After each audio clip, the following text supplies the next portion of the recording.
Hello. I am Patrick Donovan Schefsky of Poznak, Dyer, Kanar, Schefsky, Thompson, PLC. That is the slowest I've ever said that name. I am here for Max Loves Midland.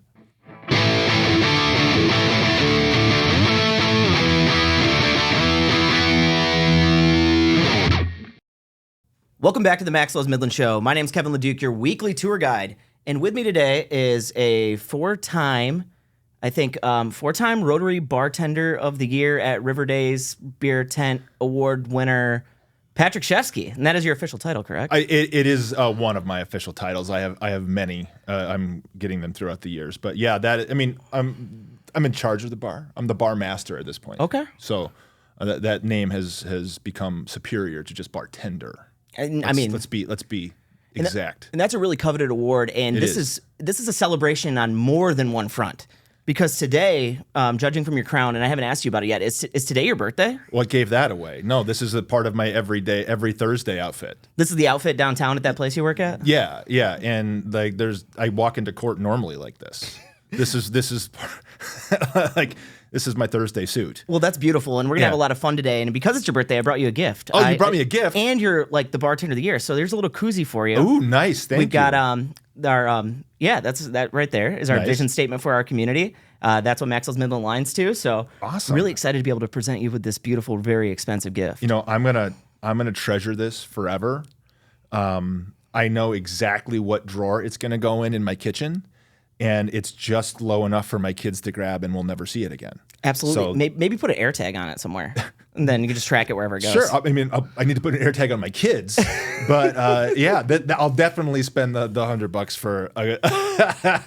for an air tag for that. But thank you. I appreciate it. And thank you for being here with us. So, no problem. As we get into it, though, I want to talk a little bit more about you. So, if folks have seen your name around, where would they have seen it at? That depends on how you know me. So, I am a lawyer downtown. At Poznak, Dyer, Kanar, Schefsky, Thompson, PLC, and you got to say it like that. I don't know what kind of pentameter that is, but you got to say it with the rhythm, and it's much easier. And then you may have seen me at River Days, or you may have in my past life pre-kids have seen me at the Center for the Arts in various musicals there. I have not been in any just plays there, but I've done 4 musicals there, I think. Most recently, I was Gaston in Beauty and the Beast in 2016. So I may have scared your children as Gaston. One kid was super not cool with me afterwards because I treated Belle badly. And I did. I didn't, but it was the character because I'm not actually Gaston. You would be very sweet to Belle. I would be. I mean, I know her personally. She's great. I play soccer with her husband. Yeah. So but that's where you might have known me from, and just various hijinks on Facebook.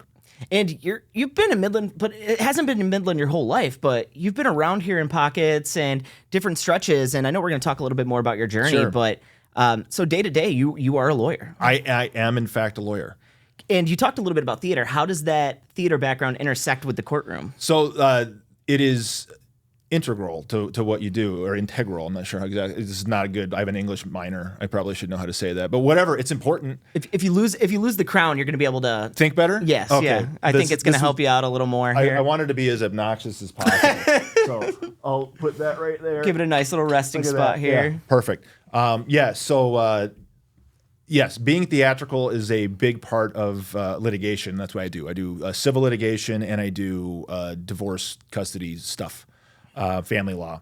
And in law school, depending on what school you go to, they may actually give you, you can take theater classes about how to, project your voice, how to say certain things, where to act, how to stand, how to gesticulate, and that kind of stuff.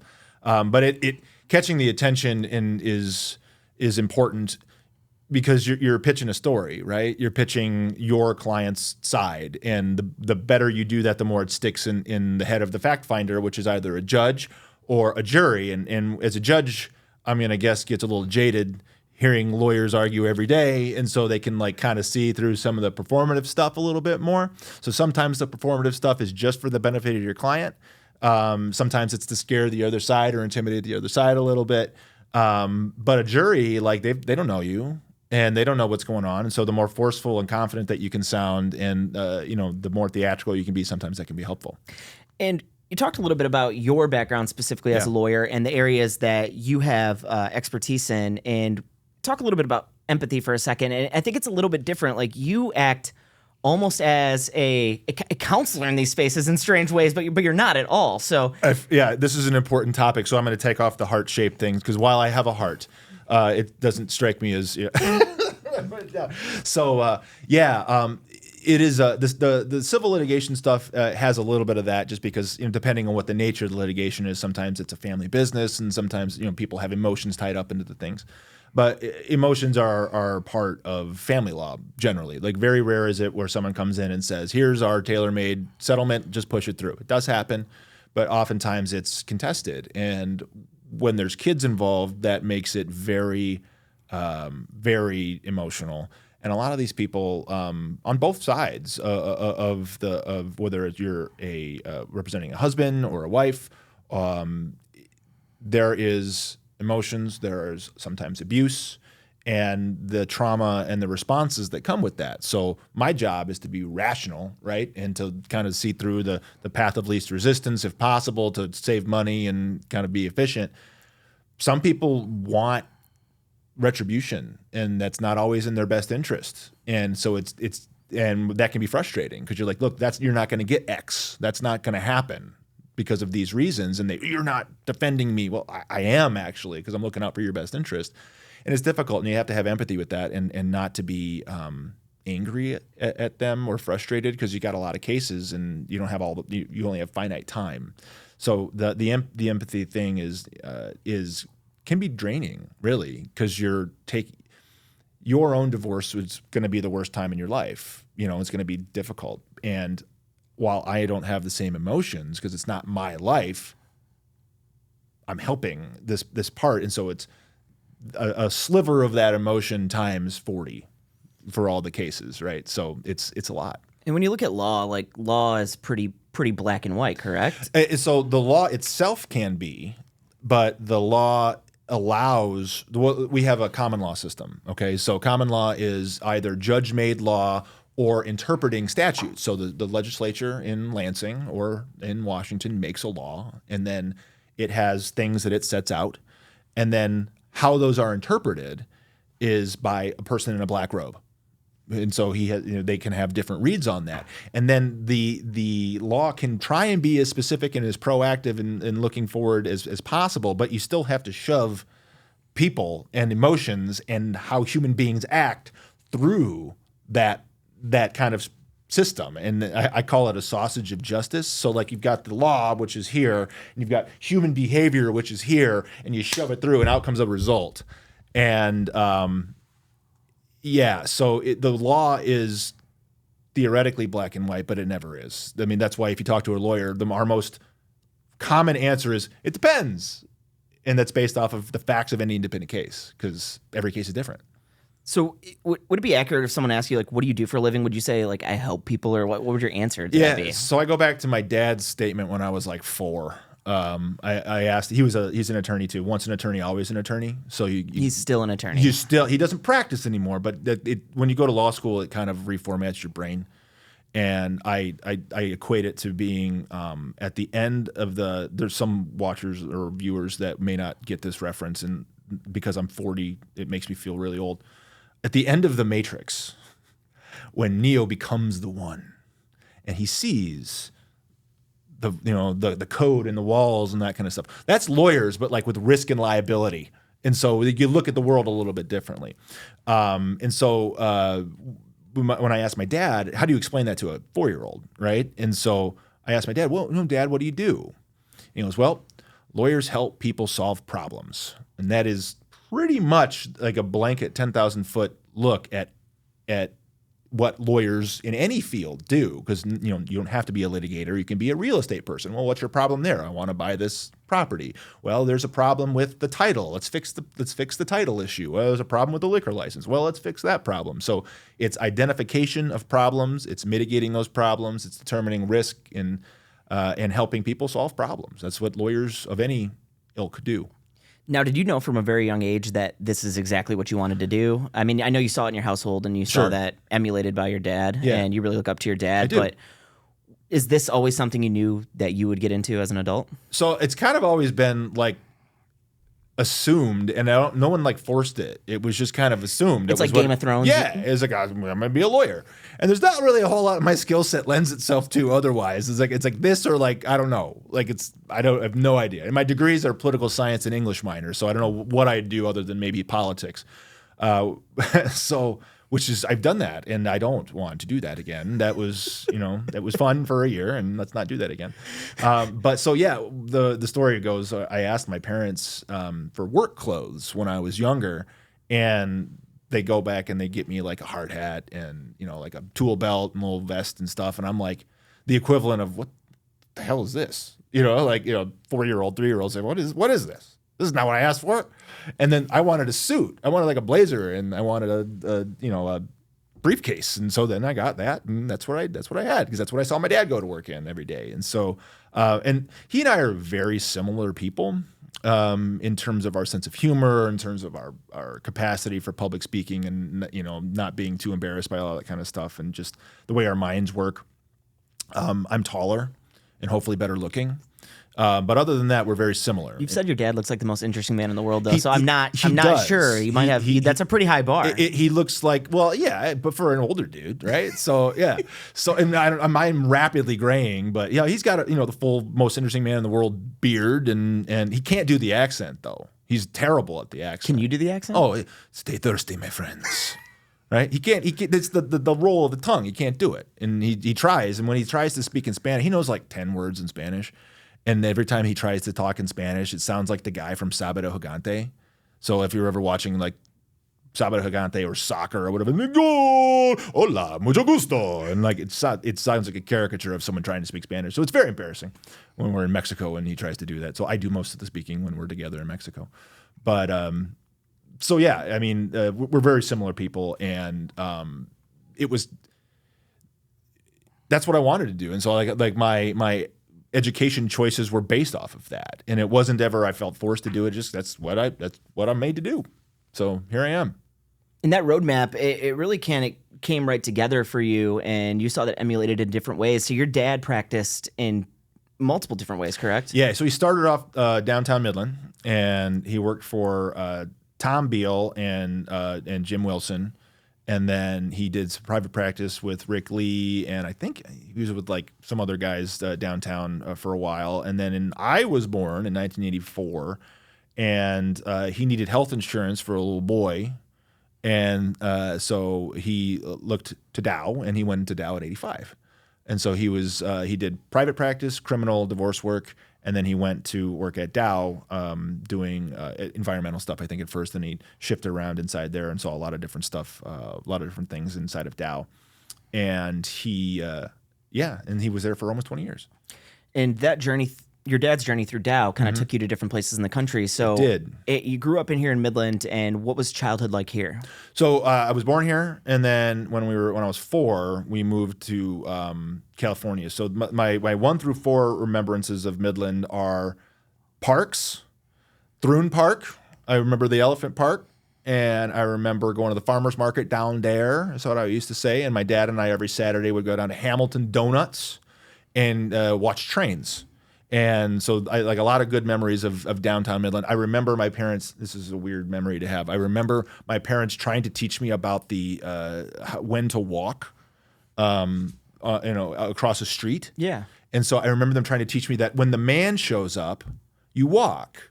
When the hand is there, you stop. And I didn't realize they were trying to tell me to look at the thing, with the signal. And I'm like, there's like 20 men. You're which man? All these men are here. Which man am I supposed to watch?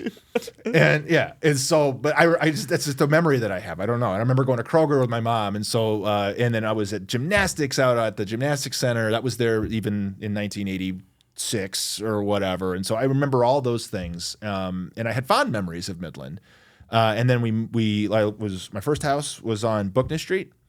And then my second house was on Crane Court, so we moved like 2 streets over. And that was the first time I had a 2-story house, and I thought that was pretty sweet because I could see the whole world from there. That was my statement. I was super excited. And then we moved to California, and I was very sad, of course, because moving sucks. And it's a long way away. And I remember the drive out there. We stopped in Donner Pass, and I didn't know the history of Donner Pass. And so now, if I'd gone there now, I'd be making a lot more jokes about cannibalism. But then I wasn't aware, which is probably good for a 4-year-old.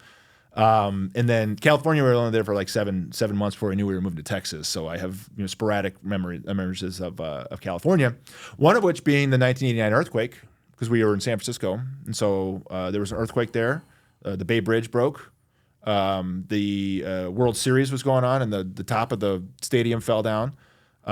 We had trees in our backyard, big pine trees that were going up and down like pistons. We had wine glasses breaking, but it was actually kind of exciting for me. I remember being like not terrified because I was 5, but in kindergarten they taught us what to do. Right. And like you have your bomb, the nuclear tests or whatever. We had earthquake tests and earthquake drills. A little bit different than being here. Yeah, we didn't have that. And so well, now I have to know these earthquake drills. And I knew what to do. So I dive under the table. My mom's under the door jamb or whatever. And it was, so I knew what to do. I was excited by it. And then the aftershocks happened, and then we moved. And then the biggest aftershock was you fell in love with Joe Montana and the 49ers, and then you have to move to Texas of all places. Yes. And so we moved to Texas after, 89. They may have won the Super Bowl that year. I don't remember. But I was a big Joe Montana fan, just because that was the first real football team that I knew about. How did it make you feel earlier this year when the Lions and the 49ers met up? Where's your opinion on that? I've lost my love for the 49ers, other than I like their uniforms. Oh, okay. So I lost my love when Joe got hurt, and they put Steve Young in place. Treasonous. And then Steve Young is regrettably a good quarterback and did fairly well for them. And then I remember I feel the same way about Drew Bledsoe. They put some other guy. There. Yeah. Yeah. It's the same story. It's almost copy and paste. Similar story. Same trajectories afterwards. Exactly right. And so, except Joe had a couple good years in Kansas City. And so true. I remember in Texas, Joe came back to play one game. They played him a half. Again, I don't remember what team they played him against, but they played him for one half on his journey back before they traded him to the Chiefs.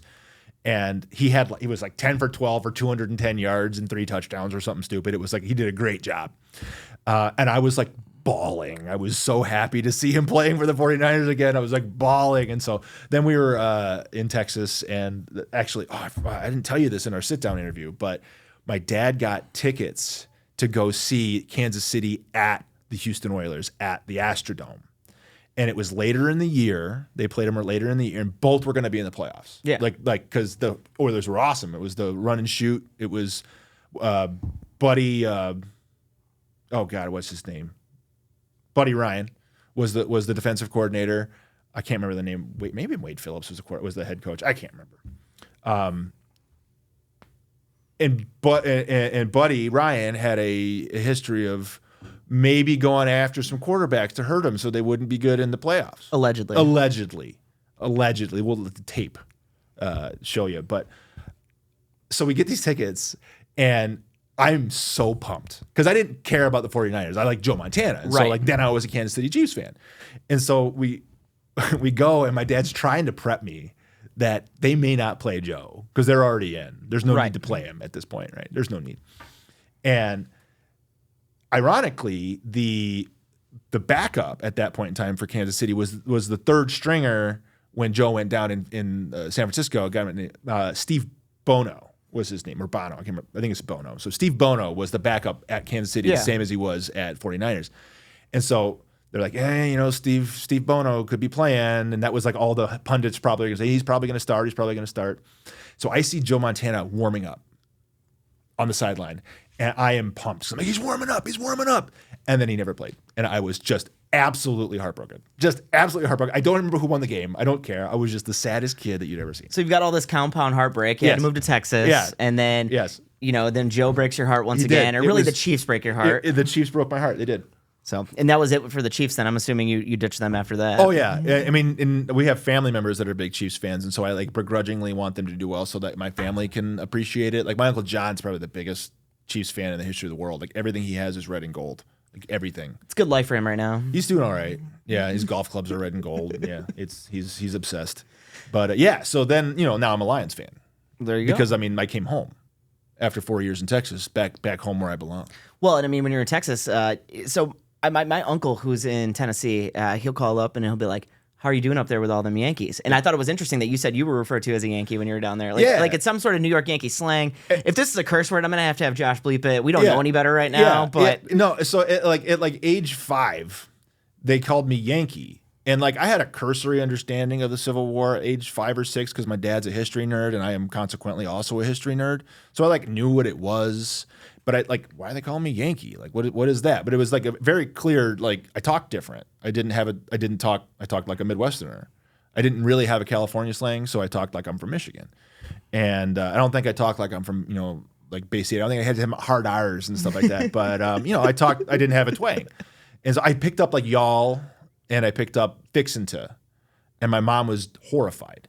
Like horrified. Because it's not proper English. Not proper English. And so like she's from Kansas City, so she like could say y'all and fixin' to, but I think she was like that's not what we're supposed to say. But so she was horrified and I got it, drummed out of me.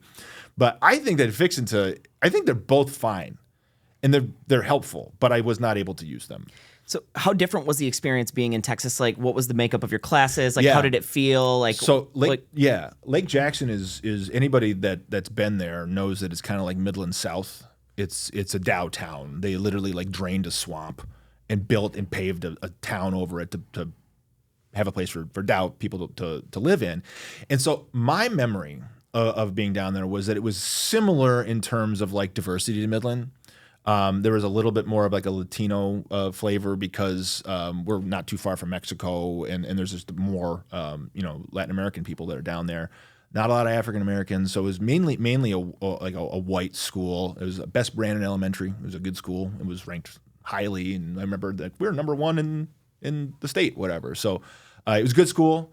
Educationally, I remember being the teach for the test. It was called the TOS test at that point in time, and that gave me fits because they had to like write essays and stuff. It was terrible, but yeah, it was interesting. But in your 5 and 6, and you don't like. You just kind of pick up what your friends are saying, right? Right. And most of my friends, I had a couple black friends, a couple Latin American friends. One, Jonathan Garcia, I remember he was my sweeper in soccer, and he saved me. I remember one. He came, like I let a ball get by. I play goalkeeper. He let a ball get by, and all of a sudden he was this little guy.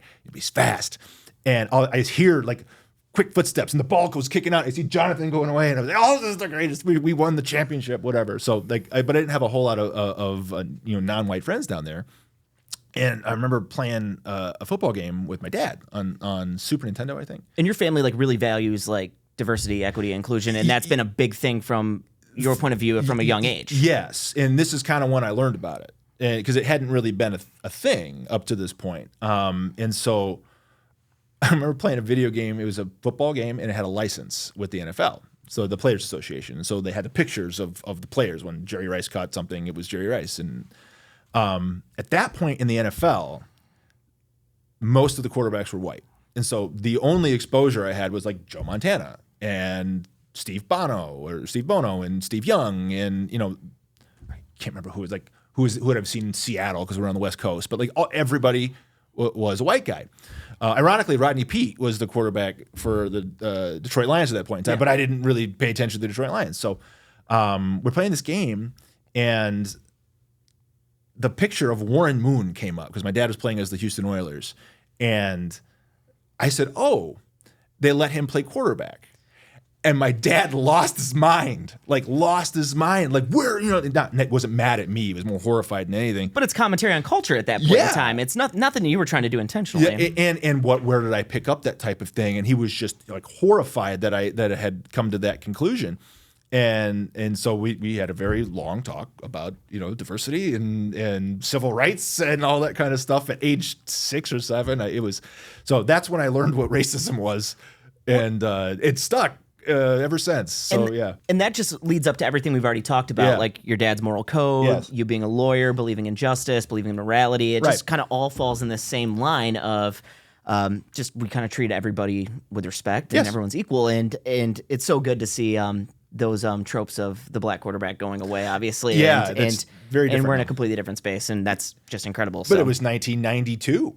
And Yeah. so it was a very different world back then, and I'll never ever forget that turning off. It was not happy. So you make all these friends in Texas, and Yes. then you're back home. Yeah, we move. I remember I was sitting at the table in Texas in our kitchen, and I was happened to be wearing a University of Michigan shirt.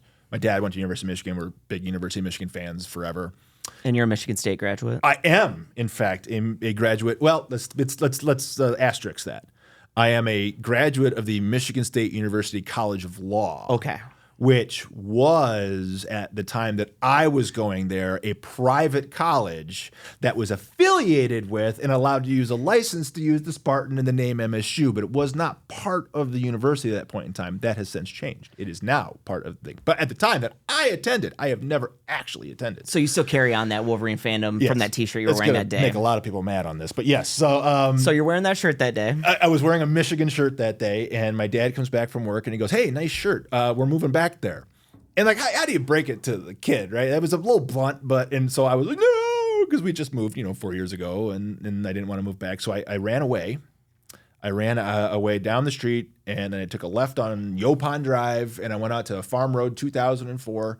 And by the time it gets to the corner of Farm Road 2004, which was probably like a third of a mile away from my house, I didn't have shoes on, and I'm 9. And I'm like, this is a poor decision. This was not a good idea. I am ill-equipped for this journey, nor did I have a end location. Miscalculations It were was. made. I didn't have like a destination in mind. And so I turn around, and there's my dad following me, and of course he feels terrible. And so then we go back in, and I think this is like the beginning of my kind of quirky sense of humor. And so I wanted to play a trick on him because that was the best revenge that I could have. So I could fit in the pantry, in the kitchen. And so I stood in the pantry, and I slammed the pantry door, and I hear my mom say, "Laney's gone again." And they're like, "Oh God." So then I'm, of course, like cackling like an idiot. So they figured out I wasn't in fact gone, but that was my retribution.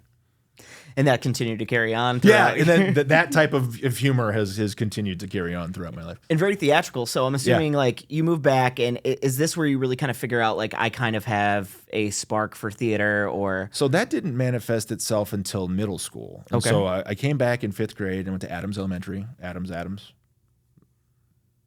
I don't know what our like slogan was, but Adams. you can make up whatever you want, I guess. Yeah. I mean, I was there last night because my kid's going to go there, and that's weird. So I did that. In 6th grade, I was still at elementary school. It was before they did the switch. And then I went to Northeast for 7th and 8th grade. In 7th grade, I went out for my first play musical thing. And that was, again, inspired by my dad having been in plays and stuff in high school. And I saw pictures of him on stage. And he's like, "Well, you might like to try it." So I went out for it, and I could sort of sing. And so I got cast as the lead in my very first musical, which was terrifying. And all the older kids were not nice about it. They weren't nice about it. They gave me a lot of crap until I proved myself and earned your spurs. So I guess there's a little bit of hazing and whatever. But it was like a problem. I had to talk to the director about it because I was not feeling good. And then eventually, like, they were just jealous, and they apologized. And I'm like, "Look, I just want to have fun." And then we all became friends. And so then my voice changed in the middle of the musical. So that was great. That was a great thing, man. Let me tell you, that was not Super not because uncomfortable. I was a tenor, and it was not great. So yeah, that was called Dragon Tale. Shout out to Emily Anderson because she was also in that show, and she's the one. She may or may not have a videotape of it, and you are forbidden from showing that to anybody. Coming up next week on Max Loves Midland. the re-showing of Dragon Tale. We're taking the week off 2000 for the holiday, and we're just gonna give 1997's Northeast Middle School production of Dragon Tale. So then I had a couple more there, and then I didn't do any in high school. I remember I was the Nemean Lion in a Hercules movie or show, and then I was Sherlock Holmes. And then that was it. And I didn't do any of them in high school. I didn't do choir in high school. I did choir at Northeast. I was going to do like Meister Singers and stuff, but decided not to. Well, and you and I, when we sat down and talked, we talked a little bit about the climate of the late 90s Yeah. at that point in time. And there was so much stigma around the association of theater or choir and to just call it frank and just put a name Sexual to orientation. it was homophobic, transphobic. There was so much stuff going on there, and obviously these are not principles that you and I align to, but even like when I was a kid, like having a little more high pitched voice, like someone would say, "Are you gay?" And it's like, it doesn't bother me at all, but it's just that stigma around that. It's so it did then, and here we are, two cis white men talking about this, and this is not our story to tell, but just for you to like even avoid doing theater because of that, it's just a real commentary on and so society. Like, not like this isn't a my struggle story, but it's like I wanted to avoid the association. Yeah. And because it made my life easier. And so like that. And you wouldn't do that now. God, no. No. I mean, I was guest on. Like, I don't care. And because it's fun and I enjoy it. And the fact that I let that deter me from doing something that I enjoy, and I enjoyed like back then. Like it wasn't like I didn't have fun doing it or didn't like doing it. Like being on stage and the rush of the people cheering for you and the camaraderie that you get with all the people in the cast is amazing. And if you have any inclination to do it, not just on stage, like if you be part of the crew or costumes or makeup, like all that stuff is very important. It needs to be done, and you're still part of the same family, and it's a wonderful feeling. And I have a lot of great friends here that I've made doing stuff at the Center for the Arts that I wouldn't have met really otherwise, and like they're really, really good friends of mine. And the fact that I let that deter me in the 90s is indicative, I think, of what the climate was for people that actually were. Like, here, I can decide not to be part of that, and I'm fine. But if I wasn't, I cannot imagine, and I'm sure that people that I know, I said insensitive things to, or treated them, differently, because that's what it was, and that is awful. That is awful. And so yeah, in retrospect, I really wish I would have done more theater because it's fun and I enjoy it, and I let that deter me, and that's embarrassing. And we talk a lot on this show about the vision of Midland being an inclusive community, and that's obviously a vision and nothing we are working towards fully accomplished. But I think stories like this are important to be told of people that are recognizable in the community, to just say, like, I'm alongside of you. This place can be for everyone, and this place has a place for every single person. Midland is for all. Yeah, and a big shout out to Great Lakes Bay Pride for being very visible. These past 6, 7 years, pre-COVID is when my firm got involved. We sponsor the Pride Festival every year, and it's just I guess the term of the nomenclature. Right now, the kids are saying the vibes towards that are not being part of the community. This is just my outside view of it, but much more welcoming, I would imagine, I hope, or at least more accepting. And there's still probably some, I'm sure, but absolutely. But it just is much more visible, and it's good. It's a good thing. And so Great Lakes Bay Pride does a good job. I love that you mentioned Great Lakes Bay Pride too. Scott Ellis, they're doing a great job over there. Good man. Really, really good man.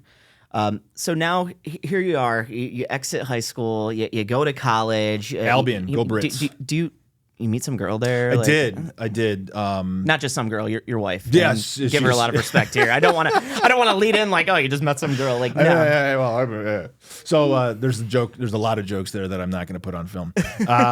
So I went to Albion College, and I needed a small school because that's how I learn. Like I don't know if you know small this. classroom. I don't know if you know this about me, but I talk a lot. No way. Yeah, and so like the engagement is necessary for me, otherwise I zone out. Right, I just zone out, and so being in a class of 300 or whatever, I couldn't do it. Even 100, it's a lot.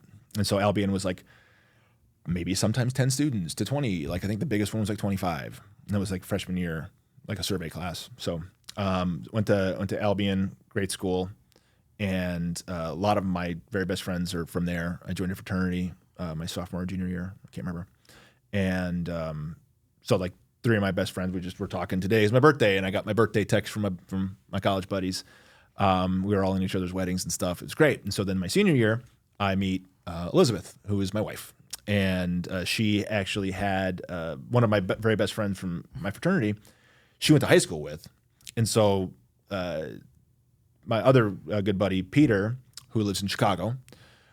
This is dating me again, but we went to Chicago to watch OAR, like Of a Revolution, like Crazy Game of Poker, if anybody knows the song. Listen, they've played at Dow Diamond, so OAR's played at Dow Diamond? OAR played at Dow Diamond, and then I've seen OAR at Bonnaroo. So like I think people know, people here know I'm in good company. You're in good company. Okay. So yeah, we went out there to see OAR, and like the show was at like 3:00 in the afternoon or whatever, and it was the first like party weekend back at school, and we're like, well, this is our last go around at school. Like we don't want to miss it, and so we tried to sell our tickets for full price. We didn't. We had to sell them at like half price, and I didn't really care. So we took off. We got back right around like, I don't know, it was later because I remember taking a shower, and then I worked the summer before in the Senate in Washington, D.C. And so I bought myself a pewter mug with the Senate insignia on it, which I thought was super cool. And I made my my patented beverage for the evening, and I walk into this guy Ted's room, and he was rooming with somebody that has their girlfriend was a freshman that year, and so he was already in our house, and so the girlfriend was visiting, and that girlfriend happened to be rooming with Elizabeth, and so Elizabeth had two reasons to be there, and so she was in, and she's gorgeous, and I'm like, hey, how's it going? And so we just started talking, and now. Yeah, that was 2000 and... Do the math on your age? Yeah, 2005. So that's 19 years ago. It's amazing. So 19 years later, and you got a couple little ones now. We do. We've got William, and we've got Christopher, and William is going to turn 6 in October, and Christopher just turned 2, and he is the classic like rule-following firstborn, and then the ridiculous hellion secondborn. It's true. And you were an only child. I am. So, yeah. Well, yes, as it turns out, still are. Yeah. We think there's a couple people that we need to do some DNA tests to make sure there was no weirdness in the 80s. Yeah. Shout out to mom and dad. We don't mean that. Yeah. I've made that joke to them. Yeah. It was the 80s. It was a weird time. I'm an only child. So like seeing the brother dynamic, they're 4 years apart, right? So a little 3.5 years apart. But seeing the brother dynamic is something that I'm not familiar with, right? So I never had to do it. Like my best friend's brother is like the closest thing that I have. And it's interesting. It's interesting to see, it's fun to see them interact. It can be very annoying to see them interact. But Christopher worships the ground that William walks on and will do everything that he does. Like everything. So then, of course, when William does something that's not good or inappropriate or a bad role model, then we have to coach him and teach him. And of course, he's getting the brunt of it. But well, he did it too. And I'm like, yes, but he's 2. And so I can understand where the fractures are in some brother relationships because of that dynamic. And it's trying to find the balance there is interesting. But yeah, they're great. And William starts school soon. He was in like a Young Fives program last year. So we've already done a year at school, full days. So it's our second year doing it. So it's easier than the first year. In about 12 years, we'll have the boys on the show. Oh, yeah. And we'll ask them, what's it like having your dad be a lawyer? Yeah. What was that like being brothers growing up? And how were those conversations? Well, like when I cross-examine them, it's going to be really annoying, I'm sure. I'm sure my wife appreciates it very much. I'm sure. Yeah, I'm sure she loves it. Yeah. Yeah. So what kind of spots do you guys go to as a family, or where can you spend time, or where do you spend time at, and what kind of schools are you looking at? In the Midland. So we spend a lot of time at Dow Gardens, and I did that as a kid too. I forgot to mention that. Dow Gardens I have memories of. And so we spend a lot of time at Dow Gardens. We do the city forest, a lot of outdoor stuff. We haven't been able to go because they're renovating the museum at the Center for the Arts after the flood, and so I haven't been able to go there, but I want to get them there. But the good news is that Midland is like 20 minutes from Bay City and Saginaw and Mount Pleasant. And so there's cool stuff. And 45 minutes from Flint, there's like cool stuff within a relatively easy driving distance. And so, there's the Children's Museum in Saginaw. There's the planetarium in Bay City. There's the boats in Bay City. And my oldest loves tanker boats, like Great Lakes. I know way too much about Great Lakes tankers. Like I know about the horn language. Like they have special horn toots and stuff. It's crazy. And YouTube has a billion videos about it. So if you're interested at all in Great Lakes Bay tanker lore and history and stuff, go on YouTube. There is a live feed in Duluth and a live feed at the Sioux. Like there's videos right now that you could go and watch tankers going through the locks. And I know the nomenclature. Like the ones that also go into the ocean are called salties. And there's Lakers and salties. I'm going to have to do a recommended video at the end of this one on the YouTube splash screen. It's going to have to be tanker videos. Tanker videos, dude. There's it's a like billion people are going to be thinking about it now. We're just going to lead them in the right direction. It's super cool. There's an app that you can get on your phone that like watches all sort of marine. It's called marine traffic, I think. And so you can see every boat that's out there with the transponder. And so, where's the James Barker today? You're typing in James Barker, and it's at the locks right now. Oh, it's in Duluth. It's cool. So soon, you've been over to see the tall ships at all in Bay City, or is he might not been able to see that yet, and it might not be his thing. No, I think he'd love it, and I don't remember going personally with him. We did go see the destroyer that's in the Bay City River. I can't remember the name of it. Edson, the Edson. Yeah, we went to go see the Edson when he was younger. I think it was still during COVID. I think that there were still like lockdowns and stuff going on, but we went over to see it, and it's outside, and so it was awesome. He loved it. He thought it was the coolest thing. So yeah, there's cool stuff in the area, and we've got the Dow Center in Saginaw.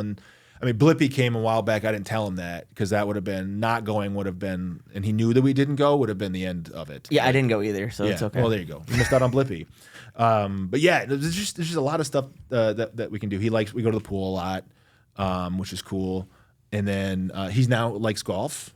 And so we're going to start playing a lot more golf out at the Curry. The par 3 is super cheap, and I don't like holding people up playing golf. So it's a great place to go to learn that you're not going to be backed up waiting people on the tee and stuff like that. So it's perfect. We come downtown, all the shops downtown, the candy shop, Heather and Holly, right next door to the cookie shop, which is terrible placement because then I have to go to both now. Yeah, it's a 1-in-1. Yeah, I gotta go to ice both. Cream and candy, and then you can go over to Aviator and get your cookie. Yeah, it's thanks guys for I got like 12 points at Aviator Cookie right now. I can get a free cookie, I think. Oh, it might be on, and I have points here at Live Oak. It's like gotta love the point systems here. Gotta love the point systems. So we do a lot in town, and we talked about this growing up. As a teenager, you're like, I want to get out of here. Well, there's nothing for us to do. But now I'm like a 40-year-old dad. I'm like, there's so much to do. What are you talking about? It's a plethora. See, but when you were a teenager, right before I became a teenager here. I'm old. No, I just mean you had something I didn't. Pulse nightclub. We did have the Pulse nightclub, which was super weird. It was a weird spot from everything I've heard, and that's now the Brewing Company. Yeah, and so I have not. When I go in, I forget about that now. I forgot about Club Pulse, but now the next time that I go in, like I know I'm gonna like get a whiff of Abercrombie and Fitch cologne or something that I wore back then, and just because scents are memories, right? So but it was a weird place. I went there twice, and I was the guy in the corner that was like, I'm very uncomfortable because I wasn't quite out of my shell at that point in time. It was a weird place. Everyone was really sweaty. That's what I remember. Did you ever go to the first iteration of Midland Brewing Company before they did this initial remodel? Yes. It still kind of looked like Pulse nightclub. It did. And so I want to shout out Midland Brewing Company. I'm not trying to talk down on before they space, did the renovation. But before it got all beautiful, you could walk in and there was still like no windows and the walls were black and there was like TVs in the corner. It was really strange. You could bring your own food. I actually loved it, so I don't want to talk about it in a part negative of the way. Club. Yeah, me and my buddy cool. Nate Ferenczi went when we spent way too much money there. I drank a lot of the Hefeweizen. But I will say they've came a long way with that beautiful backyard patio and spot along the rail trail. But those were funny days over there. We ride our bike down the rail trail to the ice cream shop there too. So that's Cottage Creamery is amazing. So personally, I like Cottage Creamery. I like the location. I like that it's a destination, and their backyard is awesome, and they have good ice cream. But we're close to Great Lakes ice cream, which is amazing, which is spectacular. And the Pictured Rocks ice cream is by far my favorite ice cream in the history of the world. What I like about that is you can have different ice cream experiences at both, so you don't have to choose. No, if you want to hang out and have a playground in the back, or you're riding your bike, like there's the Cottage Creamery. And then what's cool about Great Lakes is it's a very walkable neighborhood there along Washington. It's just you can really. It's the only restaurant or anything like store that's stuck in that location, because I remember it was like a deli, and then it was like 10 other things, and just kept cycling through. I think it was a grocery store way back in the day, because we used to have all these like community neighborhood grocery stores. Right. Like when I grew up on Bookness, we had Duford's right around the corner, and Duford's was great. And they would mark my height on the wood shelving on the side, and so they. Oh my gosh. Yeah, and I remember getting pretzels and stuff. So the only one I think is left is Lalonde's. I think that's the only like neighborhood grocery store, and I go there a lot. Scott McNellis, and so the Lalonde's experience is nice. Yeah, and those places are just good examples of a lot of what is needed, but also what's really in demand with people wanting walkability. Yeah. And I'm surprised that more haven't popped up, but I'm sure there's a lot of reasons why that. I would admit cost and just the shipping costs of getting stuff there has got to be astronomical. But yeah, I love it. I like the kind of, this is like nostalgic. Like it's the kind of like, old time going down to the grocery store type thing. And so it's neat. I like that it's still there. It's the other thing I like about Midland is all the parks. And so like you got that and just the 87 parks or whatever that are in town. Like you're always within walking distance of a park. Always. And with two kids, like that's great. And so I can, find all the parks that they like. And I know that my youngest loves slides. So I will find the best slides. And the best slides right now are at the Tridge. And they're broken, so stop breaking stuff. Whoever you were. That's a lawyer saying that. Yeah, that's the law. So you said the word nostalgic here, and we've made a lot of different comments throughout this for old football teams. You mentioned a video game, talked about the Matrix, and here on Max Loves Midland we like to do a draft, and we always draft something. And usually we prep something in advance, but I told you let's just riff and see what comes up with. Wing it. This is an area we haven't talked about a ton, but you mentioned slightly. Did you play a lot of video games when you were a kid? Oh yeah. No, are you still a gamer? My wife begrudgingly she would say yes. I don't play nearly as much as I used to because I got at night when the kids are asleep. But yes, I still have a gaming computer that I bought during COVID, so I can play PC games, and I have an Xbox Series X. Okay. And I just bought the gold version. So on the 27th, a new Star Wars game comes out. And you're a big Star Wars fan. I'm a huge Star Wars fan. You had a mug today too about your 40th birthday I do, that your coworkers gave you. Yeah, super neat. My love for Star Wars is well known. So I wanted to talk about favorite video games when you were a kid. Got it. And ours are going to be a little bit different, obviously. Yes. But we'll have two that are the same. Let's just do three. We'll just do top three. Okay. So and you get the first draft pick. So I'm just curious, what would be your number one pick for favorite video game as a kid? And what is this is important. Yeah. So what are my year parameters? Like is it like high school up till I graduate high school? I think we can do 18 and under. 18 and under. Okay. GoldenEye, Ocarina of Time, and I'm trying to go back to Super Nintendo, see if there's one that I love with Super Nintendo. I can tell you we will have one that's the same already. Okay. Oh God, this is tough. This is difficult. Oh, this is super esoteric. No, you're not gonna know. I do not know this one. It is called L'Empereur. All right, and so this is another connection with my dad. Right, so it's called L'Empereur. It's by Koei, and you are Napoleon. Oh, and you have to take over. You take over Europe, and you can start as when he's a commander, and then the commander in chief, and then first consul, and then emperor. So there's different scenarios, or you can start from the beginning and try to become the emperor. It's great. And so my dad and I played it. I remember we had my mom went away to visit her family or something, and so it was just me and my dad for a week. We slept on the pull-out bed upstairs in our Texas house, and we just played L'Empereur. Amazing. And then we went to an Astros game in Houston, and it was great. And so L'Empereur is a great game. I played that game so much. So my top three, I'm gonna go number one, Tony Hawk's Pro Skater. Okay. Just too good of a soundtrack, and that was after I was 18. So so that was at. Are you sure? I think so. Check those mid-90s. Check those mid-90s. When did the original one? Yeah, I got it with the PS1. So it would have been 96 or 97. It probably was. I didn't have a PS1. This next one will be after you turned 18. Okay. NBA Street, specifically Volume 2 for PlayStation 2. I played NBA Street. Those games are awesime. I played those in college. They also had NFL Street. NFL Street was ridiculous. It was super fun. You were just knocking people into the turf. And we had a buddy of mine named Dave Ross, who he is ridiculous. He's a very successful guy now, but he has a very crazy imagination, and he wrote stories for all of our created characters. So we had a melodrama going on between the dad and the son. It was crazy. We played a lot of NFL Street. That's too good. And then the one that we're going to overlap on, and it was just too much fun on N64, and it's something you play with everyone at GoldenEye. Oh, yeah. GoldenEye. GoldenEye, it could be maybe I could even have it higher. It might be the best video game ever made, period. It was amazing. And if you were Odd Job, you were a cheater because you can't shoot him because he's too short. But like what I am seeing now is people my age doing nostalgia things about GoldenEye. Yeah. And I forgot what a banger the pause music was. Yeah, it was like the pause music was amazing. It wasn't direct Bond music, but it was like that score. Yeah, yeah.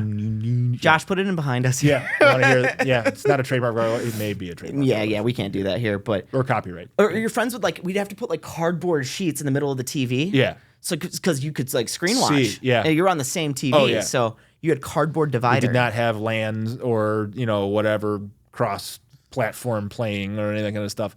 But yeah, so playing with your friends is one thing, and that was fun because it was all good natured and fun and that kind of stuff. But I cannot play like Call of Duty on multiplayer. Like I hate it. That didn't transition over to you because I'm competitive and I'm not good at those games because I don't play enough. We're not designed to be good at those games. I'm not. No, I like strategic games. I like first person games. I like that. I don't like playing online against people that I don't know.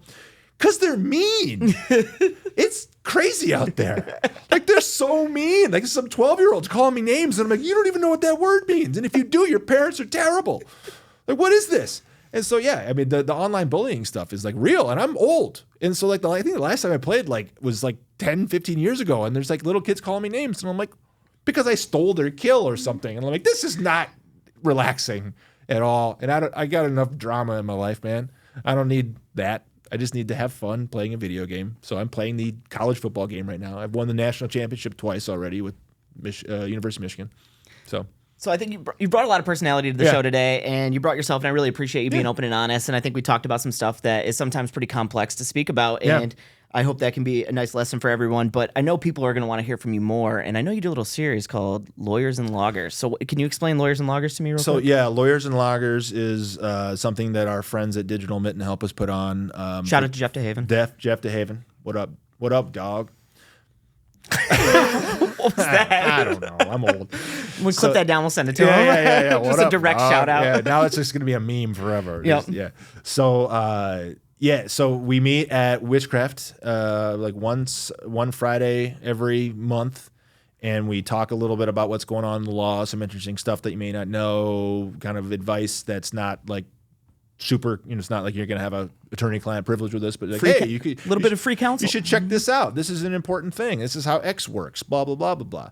And then we get to drink beer, which is great. Yeah. And it's usually on a Friday afternoon. Our office closes on Friday afternoons, so it's not like I'm going to court after having a couple IPAs.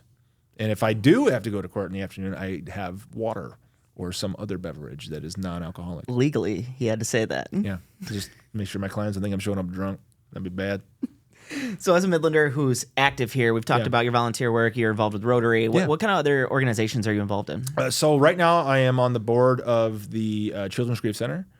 And incredible organization. That's great, and they do a lot of great work. And I am helping out a lot with Family Children's Services, mainly with their fundraising and stuff like that.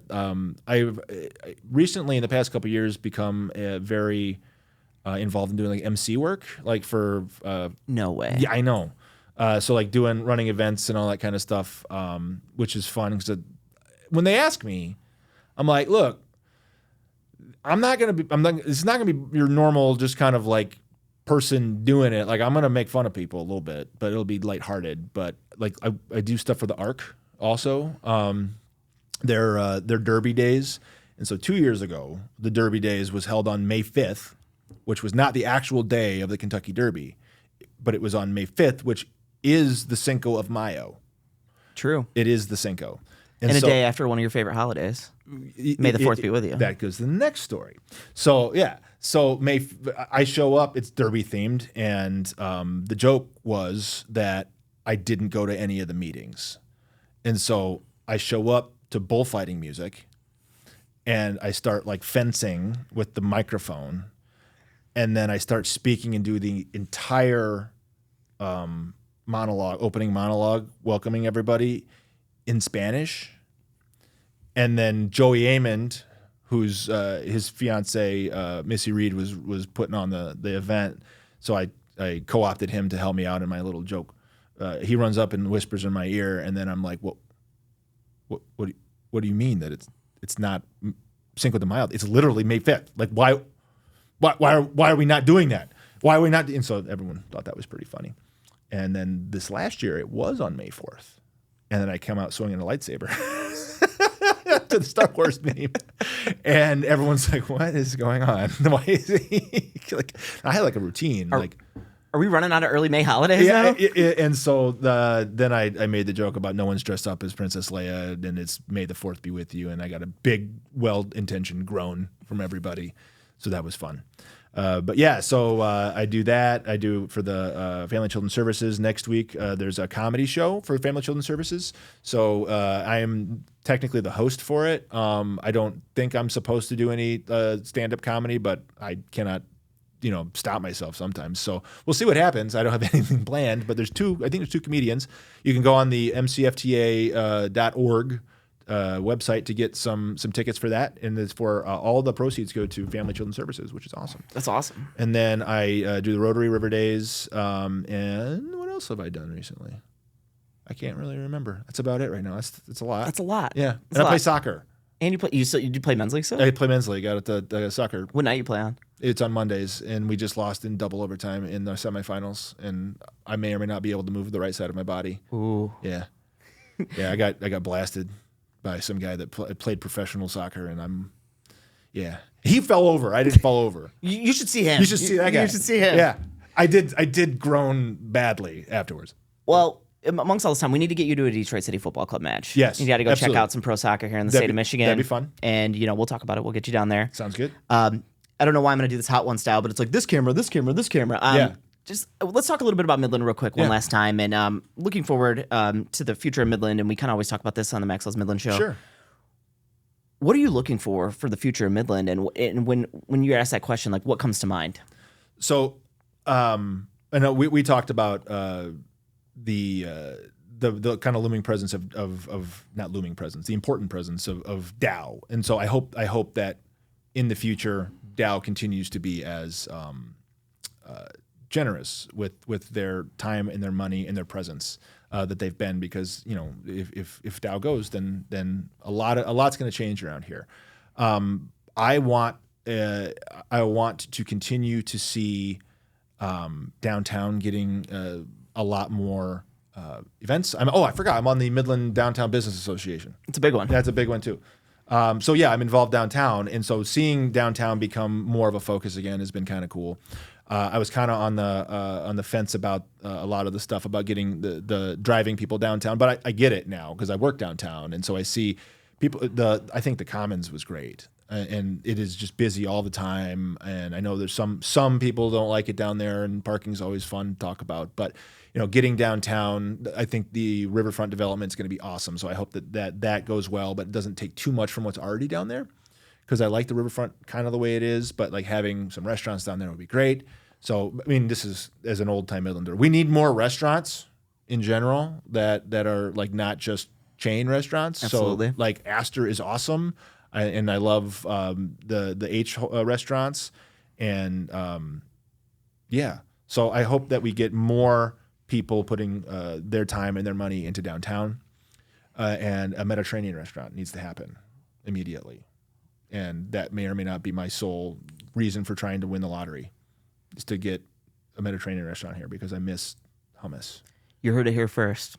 Patrick Schefsky's going to win the lottery. Yeah. Open a Mediterranean restaurant in the Larkin building. It's going to happen. It's going to happen. It's going to happen. But so yeah, those are kind of the things that I hope that, and like, we talked about this also, like Midland is such a strange place in that it's not a lot of people. It's 40,000, which is, bigger sized town, but the amount of available resources that we have is monumental. And the people are very generous. And so like downtown has been funded in large part by foundations and giving.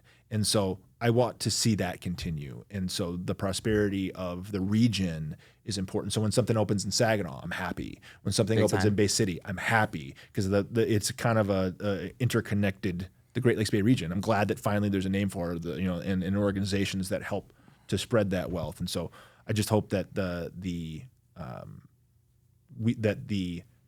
economic viability of all three of the big cities in the Tri-Cities, what we used to call them back in the day. But the Great Lakes Bay region continue to increase their economic viability because that just really benefits everybody.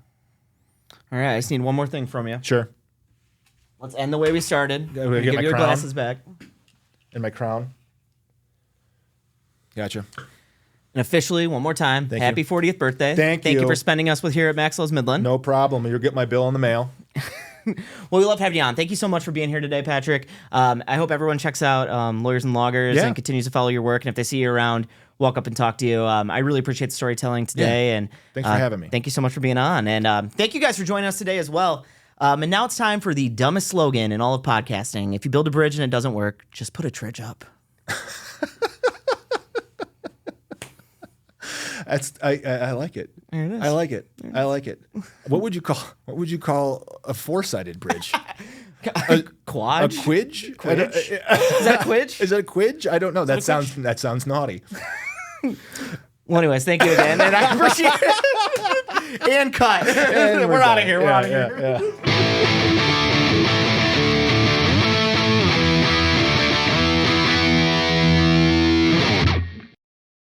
Subscribe wherever you consume media. Max Loves Midland is your entertainment, resources, and collective improvement hub for Midland County. Plan your next adventure in Midland at maxlovesmidland.com.